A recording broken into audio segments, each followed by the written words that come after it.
Welcome to the Business of Being You podcast, a podcast about authenticity and the different ways people choose to be authentic. My name is Marco Benitez, also known as Coach Marco B. I'm a life and small business coach specializing in authenticity. In this podcast, you'll listen to my conversations with people who, in their own way, are being authentic. This is podcast season 2, episode 2, Authenticity and the Loss of a Child. Today, I'm having a conversation with Leigh Griffin. Leigh is a mother, entrepreneur, and beauty industry veteran who's going to share a very personal and painful story with us today, the story of the loss of her child, Brooks. She's going to share with us her journey on how she dealt with the loss and how she, along with her husband, are turning this tragedy into the opportunity to help other families who lost a child under the same circumstances.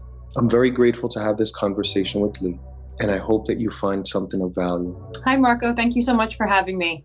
Thrilled to be here. First of all, thank you so much for taking the time and for being willing to share your story. I know a little bit about it, and I wanted to learn the full story together with you and with the audience who's going to be listening to this. So I think the best way to start this is just to get right into the question. Tell me about Brooks. What is Brooks' story? So Brooks is my infant son, who passed away last year of S.I.D.S. He was a ball of light that came into this world, and all he knew was love. And I can go into the specifics of the story if you want. Basically, one afternoon, shortly after I had gone back to work, he was 3.5 months old, and I actually work in Pennsylvania 2 days a week, but live in New York. So it was 5 o'clock. I was getting ready to make the drive back home to New York. And I got a call from my husband, Brian, telling me that something was wrong with Brooks and I needed to get home right away and that I needed to be safe. I will fast forward you through a lot of the details there. Lots of phone calls between Brian and I, or actually I won't fast forward the details. I'll give you the details. Brian wouldn't tell me much more than that. He was emotional and he's not usually very emotional. So I just froze and I went numb and he wouldn't tell me more, but during that car ride, I probably called him about 50 times and I drove home in complete silence and prayer. And crying. So crying, praying, begging God for my son to be okay. Every time I called Brian, I said, I need you to tell me that he's okay. I need you to tell me that he's okay. And Brian said, they're working on him. I just need you to get here and I need you to be safe. So what should have been a 2-hour drive turned into closer to a 3-hour drive because of traffic. And I got to the hospital, and I'm going to try to tell you this without crying, so bear with me. I got to the hospital, finally. I zoomed into that parking lot. I don't even think I turned off my car, to be honest with you. I ran out into the hospital and I said, I need to be with my son. I need to be with my son. And they asked me for my name, and through floods of tears, I was able to give them my name. They brought me to a little room where Brian had to come in and tell me that our son didn't make it. So when I tell you that story now, it almost feels like I'm telling you the story as if I watched it happen to somebody else. Because when something like that happens to a human being, you go out of your body, right? You just leave your body in order to survive, or at least I did, and I know Brian did. And what happened afterwards were, just primal screams, sobbing, punching, kicking, suffocating. I mean, the things that you would imagine would happen when you're told that your infant son, who was perfectly healthy, basically went to sleep and didn't wake up. And just for the audience, S.I.D.S is basically a diagnosis of of unknown. So they give a S.I.D.S diagnosis when they can find nothing wrong with a perfectly healthy baby, and they go to sleep and they don't wake up. And I have to tell you, I thought that I would be the last person that this would ever happen to. And now, a year out from my grief, I can understand that, you make plans and God laughs, right? But he passed away from S.I.D.S, and the past year has been a process for myself, my husband, and my family of finding meaning, going into some really deep spirituality, and finding our way to a path of healing so that we can go forward one step at a time and still be parents to our son, Landon, who's 4 years old. Wow. Wow. And you answered one of my questions, which was he sick? Was there any indication that anything was wrong from the beginning? And you said that that wasn't the case. There was absolutely nothing wrong with him. He was a perfectly healthy child. Not a thing wrong with him. When I tell you he was absolutely perfect from the moment he was born, we actually called him our angel baby because he was so wonderful, so happy, rarely ever cried unless he needed to eat. And he was just, the best way that I can describe him was just this ball of golden light and love. And that's all he knew, and that's all that he was. But, with S.I.D.S, that's really the thing. There's really never anything wrong. These babies that this happens to, by the way, this happens to over 3,000 babies a year, which doesn't seem like a lot, but when you think about the circumstance that you as a parent, for any parents out there, you could put your child down for a nap and then they do not wake up. For that to happen to 3,000 babies a year is 3,000 too many. They know as much about S.I.D.S, sudden infant death syndrome is what S.I.D.S is. Right. They know as much about it today as they did back in the 1960s. So there's been absolutely no progress made in understanding what happens to these babies and what causes this to happen, which is incredibly frustrating on the part of the parents. You have to basically be the detective, which is what we're doing now. So as if the loss isn't absolutely life-shattering as is, you then have to proceed without really knowing or understanding how your child died. Right. So it really is just a double, I describe it as being run over by several tractor trailers at once. That's really, what it's like. Wow. Yeah. I'm a father as well. I have 2 kids. I remember when my son, my firstborn, was born, we were at the hospital, and part of the mandatory requirements for you to leave the hospital with the baby is they make you watch this video regarding S.I.D.S. My background, as you know, my background is in medicine, and even watching the video with my perspective, knowing what I had learned up until that point in my medical training, the advice always seemed very, very fickle. It just, the advice seemed to show what you were just saying, that 60 years back, we know the same as we know now. Because in the video, they tried to make it nice with a little cartoon sheep or a little cartoon caricature sheep giving these advice that turn on the side, turn on the back. And it just seemed kind of odd to me, like this is the best advice we can give new parents, because at that point, all medical training goes out the window. It's just straight parent mode. And I was new to this. It just seemed like such odd advice to me. Position the baby this way and that way, and this is the best defense against S.I.D.S. And when we spoke initially, you had told me that going back 60 years, we have just about the same knowledge of it now as we did back then. And it started to make sense, where we're just giving some advice where some evidence exists, but we don't have any concrete knowledge as to what leads to this. Yes. And, I will try to be careful with my words here. But, medicine has really failed us in in terms of SIDS and in terms of the advice that they give parents. And I'll touch on what happens to parents more in just a second, but I also want to point out for the audience a controversial topic, but this is reality. This is authenticity. So we're going to go here. A lot of times SIDS is attributed to a number of different reasons. And I had my beliefs that SIDS was very much caused and attributed to vaccines. And I'll be honest with you, I haven't ruled that out yet, but a lot of people will go there, right? That's where they go. They say, well, did your baby just have a well visit? And first of all, don't ever say that to a grieving parent. It's not what they want to hear or be asked.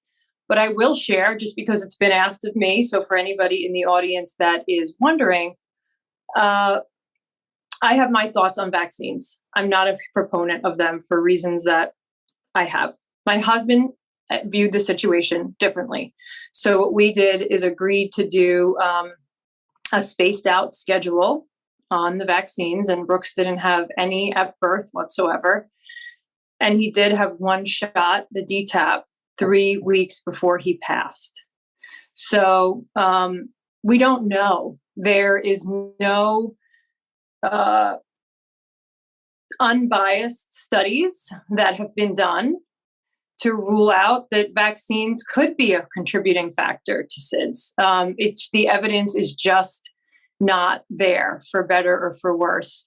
Another thing that a lot of parents will ask is, well, did you co-sleep? Because that's another thing that people will look to instantly blame, right? Because they never want to hear, because they'll say a healthy baby doesn't just die. And unfortunately, they do. And what we need to do, and what I hope to do in my lifetime, is figure out why they just died. But to answer the previous question, we didn't co-sleep. He slept in a crib. So all of the things that they'll traditionally tell you about sleeping on the back, about having a safe sleep environment. All of the parents that I've spoken to who's lost children from SIDS, they did all of those things. So for me, those little videos that they make parents watch are really kind of a cop-out because, there's no hard, concrete data or reasons that they have that this happens to children, no different than they would tell you, back in 1960. So there's a lot of work that needs to be done in terms of understanding this, what happens. And then if I could, I do want to touch on one other thing, because I think it's really upsetting and frustrating as a SIDS parent. Now, the system, meaning the justice system, treats parents that this happens to as criminals. So instead of being compassionate first, parents are looked at as if it's their fault and where can they be blamed. And I was not present, so I didn't experience this firsthand. But what they do is basically treat you like a criminal. You're questioned, you're taken into custody. They treat the area like a crime scene, which is all things that, again, I really hope that I can be a voice of change and action in my lifetime. Because in what other time does that happen? Like, imagine you're sitting at home, and I'll give you a hypothetical, and God forbid, your grandmother dies next to you or in the room next to you. Are you treated like a criminal? Are you treated like you killed her? So when that happens to your baby, it's just awful that our system looks to blame parents first instead of being compassionate first and looking for any wrongdoing later on. So whenever I speak about this, I always feel that it's really important to bring this up, because the people that I've gotten to know in the SIDS community, this is one of the things that we talk about all the time. How, my gosh, not only are you suffering through this horrific experience, right? Then you have to deal with that on top of it. So I hope that we can see that change in my lifetime. Right. And, again, I'm not taking sides, but I can see how the police would need to ask questions. But I definitely see that the order of operations needs to be reversed. Maybe lead with the compassion, and after things the initial shock, then conduct something of a questioning. I think that maybe that might be reasonable, but to lead with that, I agree with you. It's I struggle for words. Heart wrenching, but I mean, I I think would describe it as inhumane. Really, it feels inhumane. It really does. It feels like there's no human element in the order of those events. So again, there's so much work that needs to be done in terms of SIDS, and that's just one of the many things that needs to be changed. right. Earlier, you mentioned that some people would ask you, "Oh, did the baby have a well visit?" And you said that that's not something that a person who's dealing with a SIDS situation wants to hear. What would you say is the best words or the best approach to someone, a family member, or a parent who's dealing with SIDS? Marco, that's such a great question, because for me, I think, let me give some context before I answer you. I think one of the things about our American society, right, is that we aren't necessarily super authentic as a whole and as a collective. And we really don't know how to deal with grief. We really don't know how to empathize, because our initial reaction, and listen, I've been there myself, so I'm not throwing stones, is, oh my gosh, it's like touching a hot iron. It's like, oh my gosh, that pain is so searing. I don't even want to think about that happening to me. So I'm going to offer, I'm sorry, or, my condolences, because that's what we do, right? That's what society has told us to do. Right. But I will say, those aren't the words that I recommend. I think always say something instead of nothing. And again, I've been guilty at times in my life of saying, well, I don't know what to say, so I'm not going to say anything. And I will never make that mistake again, because it's so much more hurtful for loved ones, close friends, family to say nothing than to say something and maybe have it be the wrong words. So a couple of the words that I found really comforting were, I hate that this has happened to you. I am here for you. I'm not going anywhere. You're not alone. You're not going through this alone. I'm here to hold your hand. Just words of reassurance, and not just I'm sorry, because I'm sorry can almost make you feel more lonely than you already feel.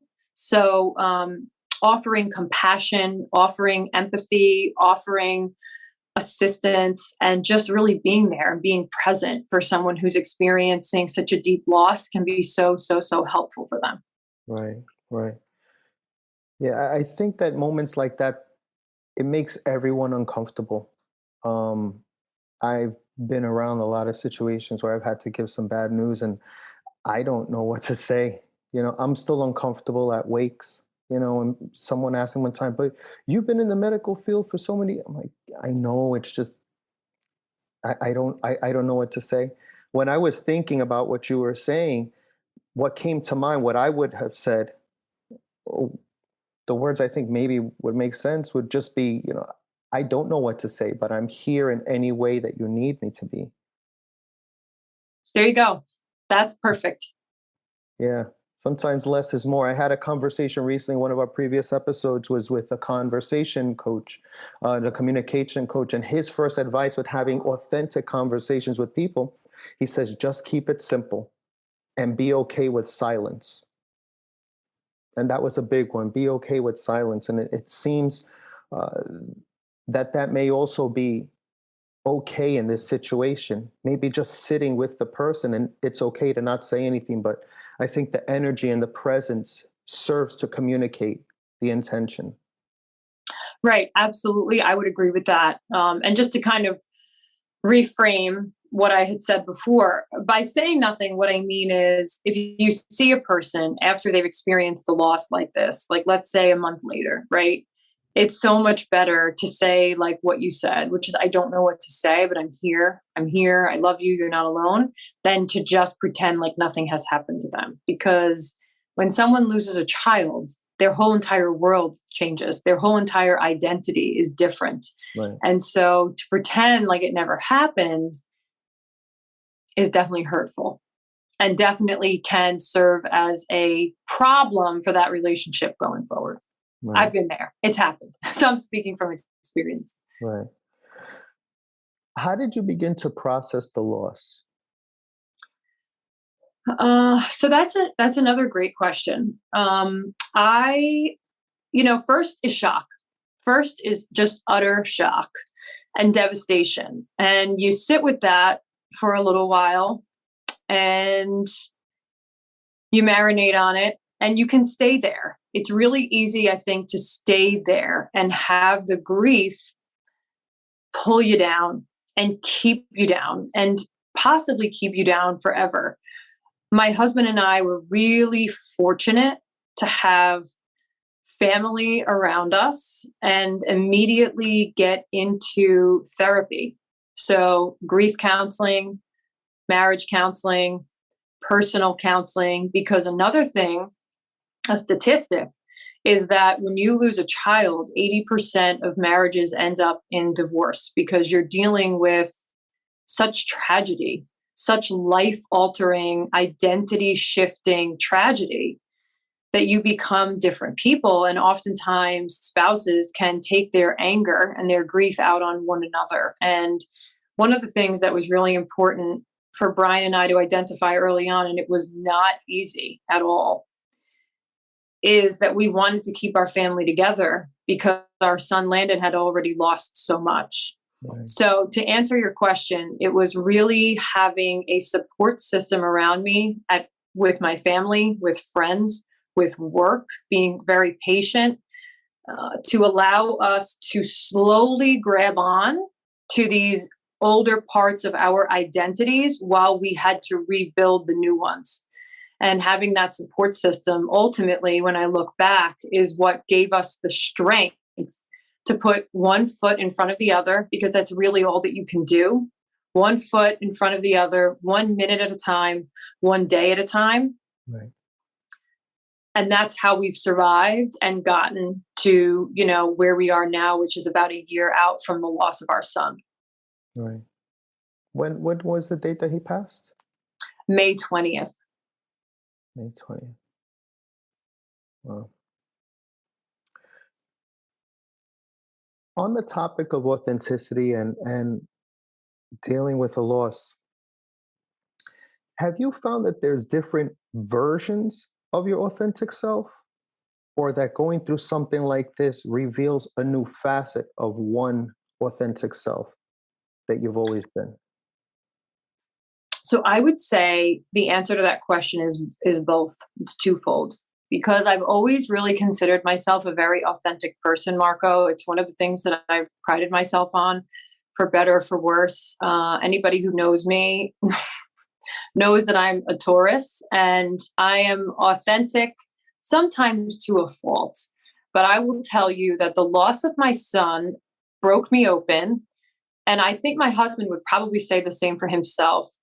Broke both of us open in a way that was just shattering, to the point that we both had to dig really deep, and we had to find a new level of authenticity and honesty with ourselves and with each other so that we could start the process of healing.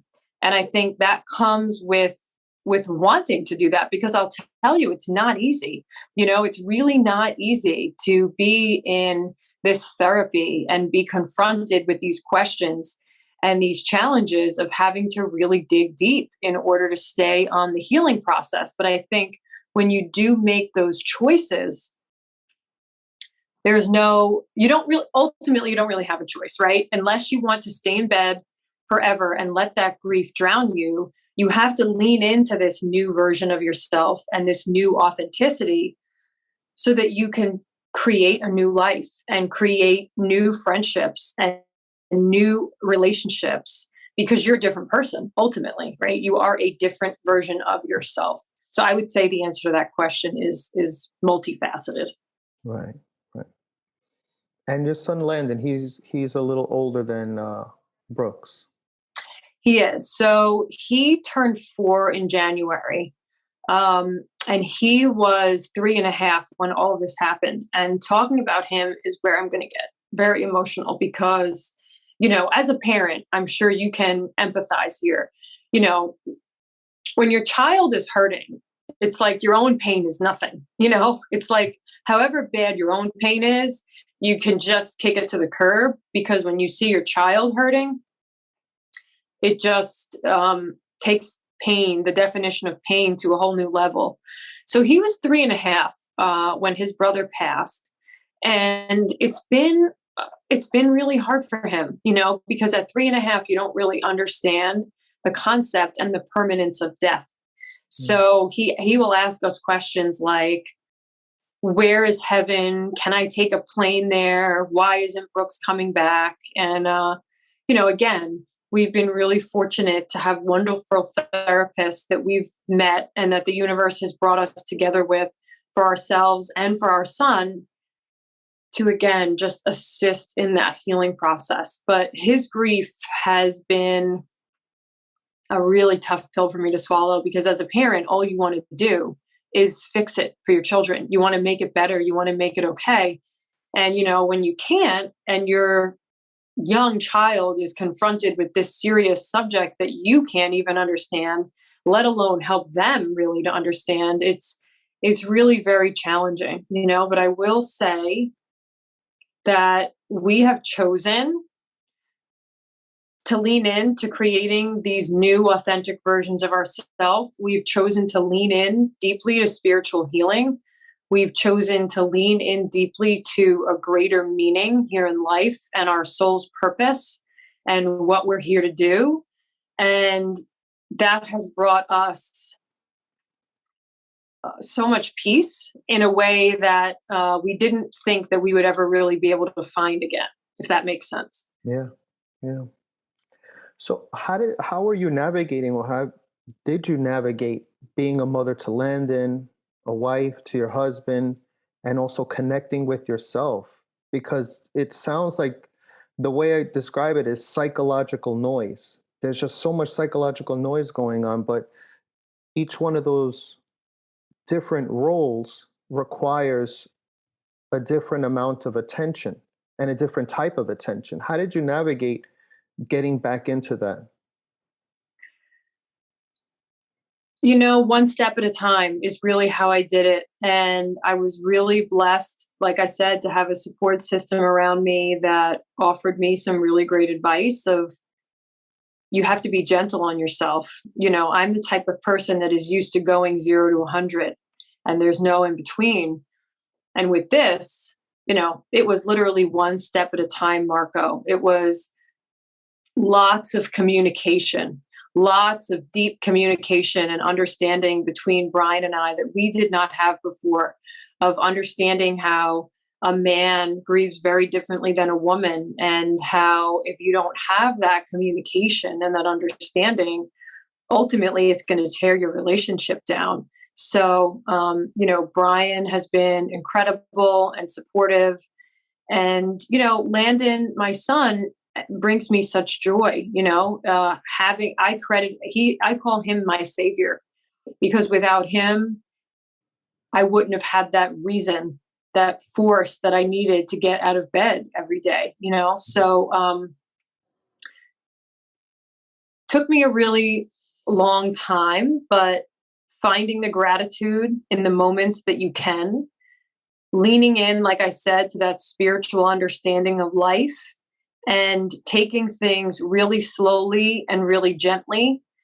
And I will say as well, because this is one of the things that's a reoccurring topic in some of the books that I've read about grief that I've found to be really helpful.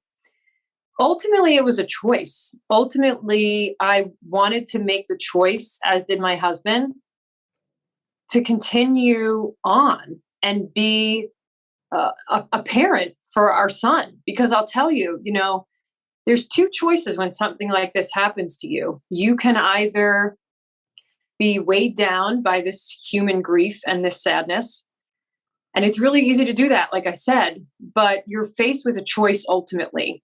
And I think we both made the choice that we wanted to keep going, and that our son's life, our son Brooks's life, was not in vain, and that he had a legacy that we needed to carry out. And all of those things coupled together are what has brought me here today to be able to speak to you and be able to carry out his legacy and live his life of love. You mentioned a few times leaning into spirituality, and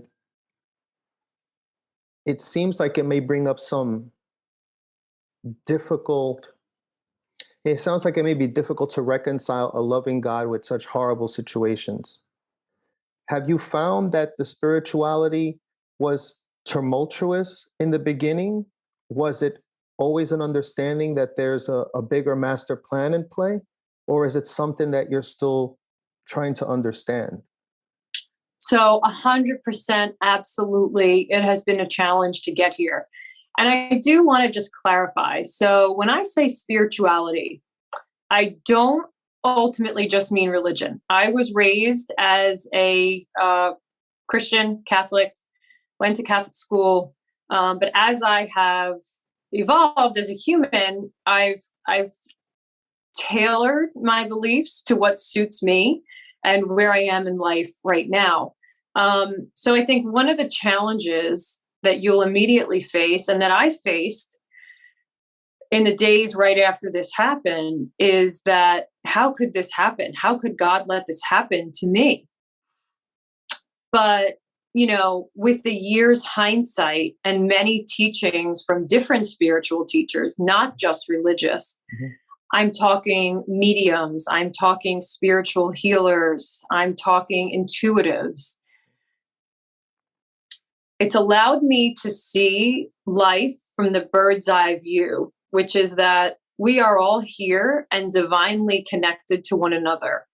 And I believe deep in my heart that everything does, in fact, happen for a reason. And if we can find that reason and that love and that meaning and that connection, it really, really helps to facilitate that healing process. So what I mean really is that, whatever God you choose to believe in, we are all connected. We are all here on this earth to love each other and to teach one another. And I could say from my own life experience, and I'm not sure if you can for yours, but we never meet a person by accident. A person is never placed into our life by accident. And I've just found this to be so true in my life. And so I feel deep in my heart with every fiber of my being that my son Brooks was here to be a teacher. And he was here to be a healer for many different people, myself, my husband, my family. And he's doing that. And just because his physical body is not here on earth does not mean the love that we share does not exist. And so that's really how I'm able to go on. That's really how I'm able to carry him with me.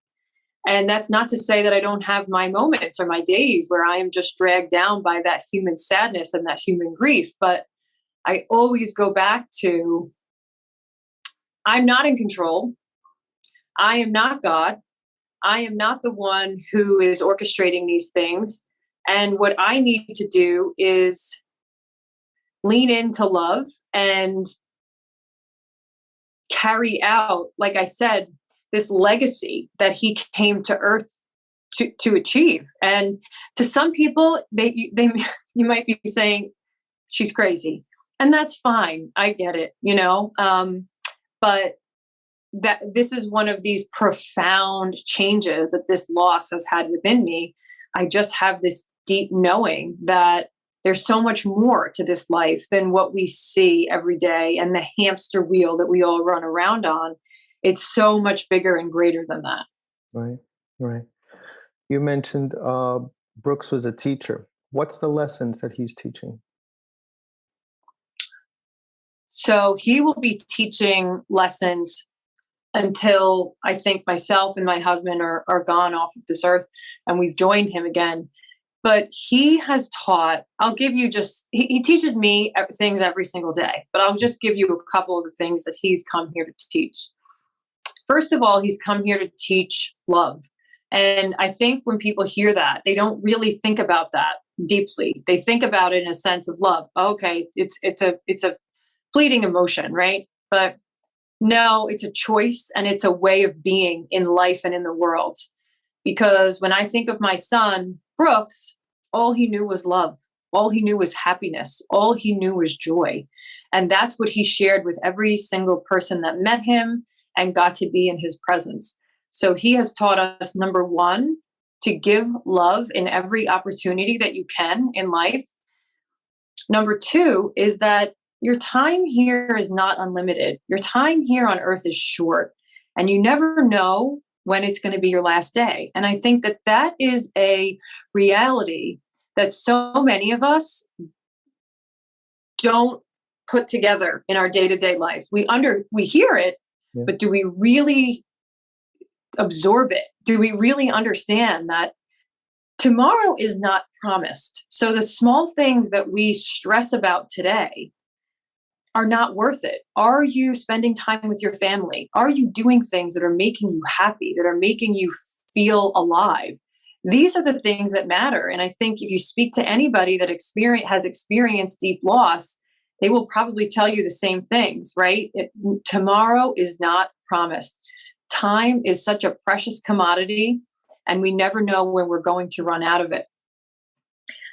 And, the third thing that I would say Brooks teaches me every single day is to find the beauty in everything, because that's what he was. He was a beautiful, pure soul. As he was being born, I felt a white light move through me, move through my body. Mm. And he was just different. Like, I know I'm his mom.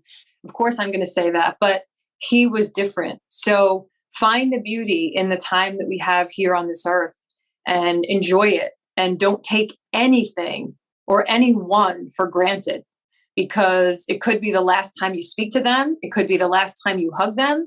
It could be the last day that you get to spend with them. And so never, ever, ever take it for granted. Right. So, what are 3 suggestions that you have for families, for parents that are dealing with SIDS right now? Number one is be really gentle with yourself. Give yourself that time that you need. And I would say it's about 2 months to sob, to stay in bed if you need to not get off the couch and feel your feelings, because you need to feel it to heal it. It's really easy to suppress these things because they are devastating. They are tsunamis of devastation that unfortunately you need to feel. So I would say give yourself time, number one, and feel everything that you need to feel. And then number two, I would say find a really good support system and find a therapist that can help you, because we are just not equipped, again, in our American society, to be able to deal with grief. And that's other people's grief and our own grief.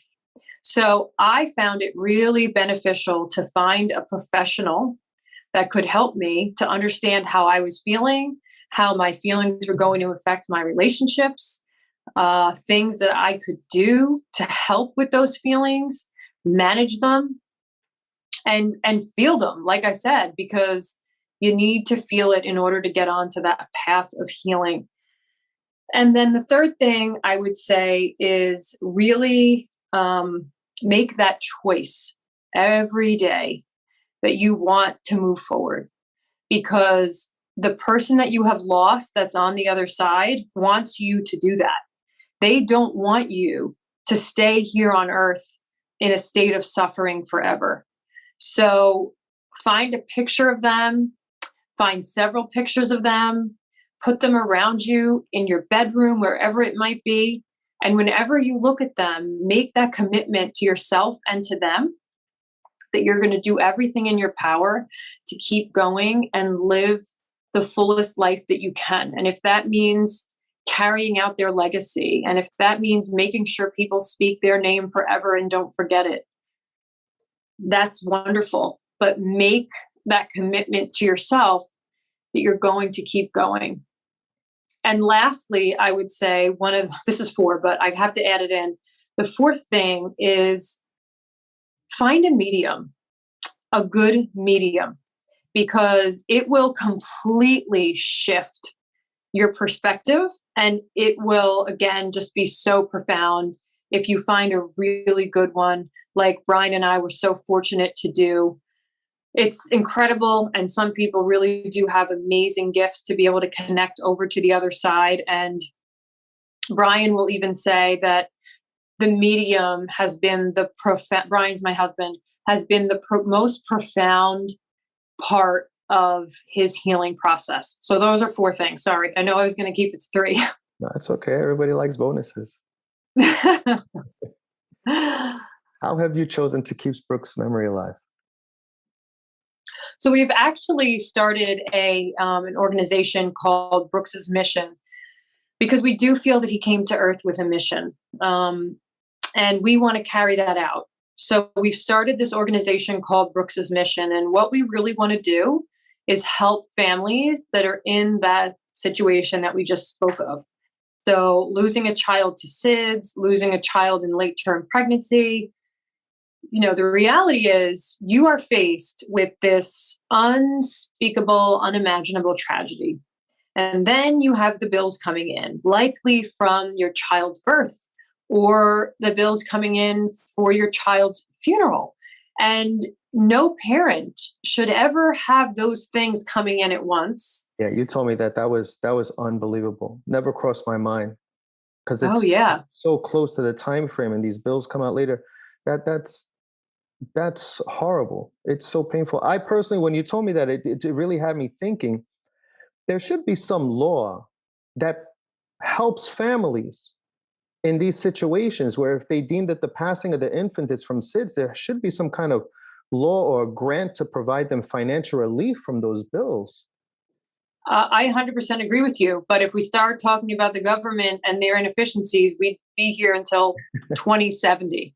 But, the reality is you're absolutely right. There should be, but there's not. And so while you're dealing with all those things, a lot of times families also deal with job loss because you're trying to heal from this horrific experience. And, I'll be honest with you, some days you can't even get out of bed and take a shower. So let alone go back to work. You're not able to. You need an extended period of time to grieve. And Brian and I were both really fortunate to have employers that stood by us.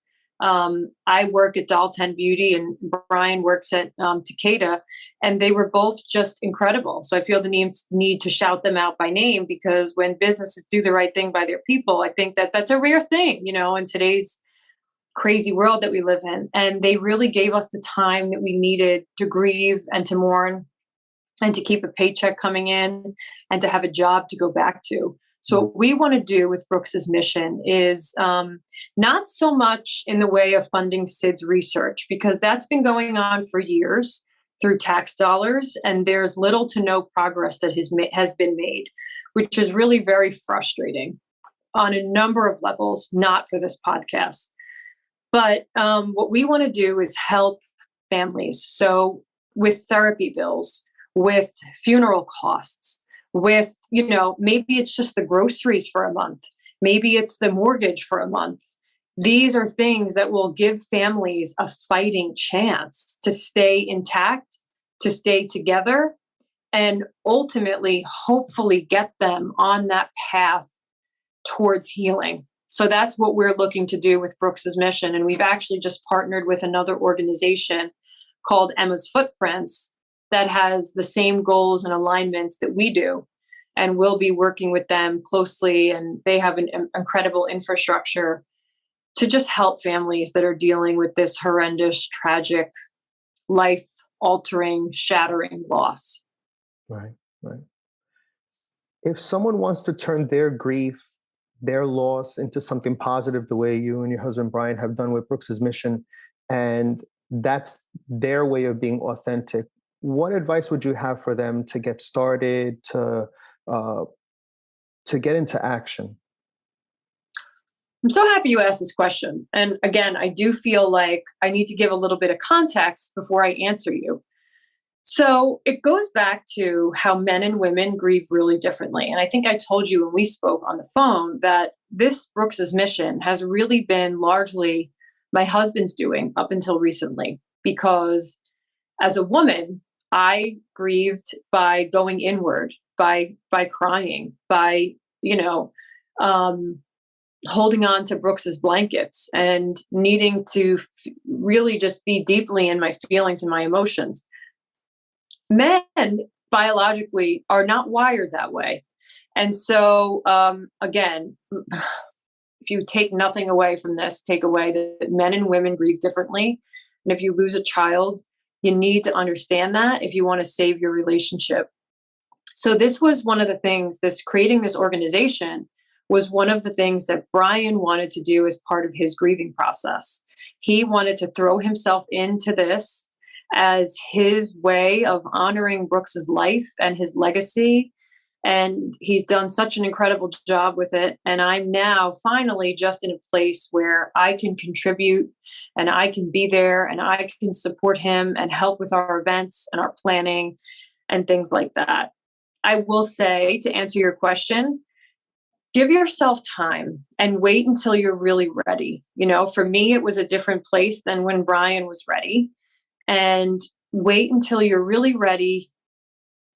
And then even still be gentle with yourself, because I still have moments as we do things like this that just take me back, and I have to sit down and I have to cry. And that's okay, because that's a part of who I am now. That's a part of my life and my identity. So I would say, to answer your question, give yourself time, do as little or as much as you can at a time, and really never give up, because there's a lot of hurdles in doing something like this and getting it started. And you have to be persistent, and it's hard to be persistent when you're grieving. So, I'm really proud of where we've come. I'm really proud of Brian, that he's been able to get so much of this done and get it rolling. And he actually just did a 4x4x48, where he ran 48 miles in 48 hours to raise awareness for S.I.D.S and to raise money for the organization. And he did it. Wow. I certainly could not have, but he did. And we're really proud of him. And Landon was so proud to see his daddy doing this and keeping his brother's memory alive. Right. How can people follow you in the work that you're doing? How can they follow Brooks's mission? How can they donate to Brooks's mission? Oh, thank you, Marco. So you can find me on Instagram. Fittingly enough, my handle is Authentic Leigh. So Authentic, Leigh, with an underscore at the end. Brooks's Mission, we have a website, so it's brooksmission.com. And then we also have an Instagram for that, which is @BrooksMission. And if you are so inclined to donate, which we are so grateful for, you can donate through the link that's on the site. And I do also want to just say, if there's anybody that's watching this that knows somebody going through a loss or is going through a loss, I am here. I am here to help. I am here to lend an ear and to lend my support, because I had women who really got in my corner, who have been through this before and really were there as support figures for me. And it brings me a lot of joy to be able to pay that forward and be there for somebody else. So I'm always here for anybody that needs it. Leigh, thank you so much for being with me. Thank you for sharing your story. You're an amazing mother. You're an amazing woman. And I've known Brian for several years now. He's an amazing man. And I have high hopes for what Brooks's mission is going to do. And I look forward to seeing it grow. Thank you again for being part of the podcast. And I'll see you soon. Thank you so much for having me, Marco. Really appreciate it. And I'll definitely talk to you soon. And that's the episode. I want to once again thank Leigh Griffin for being so gracious to accept my invite to share her story on this podcast. I hope it's provided some value for those who may be suffering through the same tragedy. And for those who are not suffering, but know someone who is, I hope this serves to inspire you to be of support to those who may need you in their darkest times. As with this podcast and all the other ones, You can find them on coachmarcob.com. And if on your journey you feel that you need support in identifying, clarifying, and sharing your authenticity in your personal life or in your business, please feel free to reach out to me through coachmarcob.com, and that's B like boy. Thank you once again, and I'll see you in the next episode.